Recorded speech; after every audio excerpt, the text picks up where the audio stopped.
हर खबर पर होगी आपकी पकड़। डाउनलोड कीजिए एबीपी लाइव ऐप। भारत के किसानों का आंदोलन दुनिया के कुछ लोगों को अपने लिए मौका दिखाई देने लगा है और इस लिस्ट में सबसे ऊपर हैं कनाडा के प्रधानमंत्री, जो सिख वोटरों के कांधे पर चढ़कर सत्ता तक पहुंचे। इसी वजह से उन्हें पंजाब के किसानों में अपने देश के वोटर दिखने लगे। नतीजा ये हुआ कि उन्होंने भारत के अंदरूनी मामले को इंटरनेशनल बनाने की नाकाम कोशिश की। रिपोर्ट देखिए।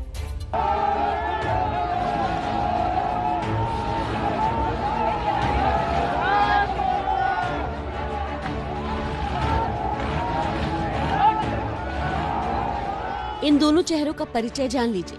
आपकी स्क्रीन पर बाईं तरफ जो चेहरा है वो है कनाडा के प्रधानमंत्री जस्टिन ट्रूडो और दाईं तरफ जो आप चेहरा देख रहे हैं इंग्लैंड के पूर्व क्रिकेटर मोंटी पनेसर। पहले जरा कनाडा के प्रधानमंत्री जस्टिन ट्रूडो को सुन लीजिए। The news coming out of India about the protest by farmers. The situation is concerning. Canada will always be there to defend the right of peaceful protest. We believe in the importance of dialogue, and that's why we've reached out through multiple means directly to the Indian authorities to highlight our concerns. किसानों के बहाने भारत के निजी मामलों में दखल देने वाले कनाडा के पीएम की सच्चाई बताती है कि इन प्रदर्शनों को लेकर उनकी चिंता झूठी है। उनका असली चेहरा WTO में दिखाई पड़ता है।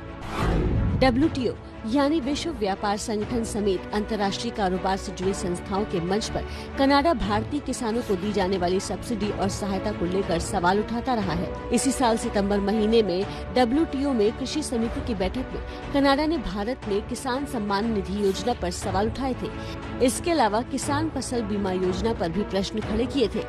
यही नहीं, कनाडा अमेरिका, यूरोपीय संघ और ऑस्ट्रेलिया जैसे देशों के साथ मिलकर भारत में कृषि सब्सिडी खत्म करने पर जोर देता रहा है। यानी कनाडा के पीएम की भारतीय किसानों के लिए ये चिंता झूठी है। लेकिन सवाल ये है कि वो फिर ऐसा क्यों कर रहे हैं? तो इस सवाल का जवाब कनाडा की राजनीति में सिखों का बढ़ता दबदबा। कनाडा में 5 लाख सिख रहते हैं, जो कुल जनसंख्या का 1.4% है। ट्रूडो की सरकार में 3 सिख मंत्री हैं। हरजीत सज्जन तो उनकी सरकार में रक्षा मंत्री हैं। कनाडा में अंग्रेजी और फ्रेंच के बाद पंजाबी सबसे ज्यादा लोग बोलते हैं। इसी का फायदा कनाडा में सक्रिय खालिस्तानी उठाते हैं। कनाडा के रक्षा मंत्री हरजीत सिंह ऐसे ही लोगों में शामिल हैं, जो भारत विरोधी कार्यक्रमों में शामिल रहते हैं। हरजीत सिंह का ताज़ा ट्वीट देखिए। भारत में शांतिपूर्ण प्रदर्शनों पर क्रूरता दिखाना परेशान करने वाला है। मेरे क्षेत्र के कई लोगों के परिवार वहाँ हैं और उन्हें अपने लोगों की चिंता है।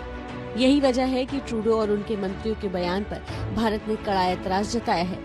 विदेश मंत्रालय ने अपने बयान में साफ कहा कि हमने भारतीय किसानों को लेकर कनाडा के नेताओं की टिप्पणियां देखी, जो गलत सूचना पर आधारित हैं। इस तरह की टिप्पणियां बिल्कुल बेकार और गैर जरूरी हैं, खासकर जब बात एक लोकतांत्रिक देश के आंतरिक मामलों की हो। अच्छा होगा कि कूटनीतिक स्तर की बातचीत को राजनीतिक मकसद से गलत तरीके से पेश न किया जाए।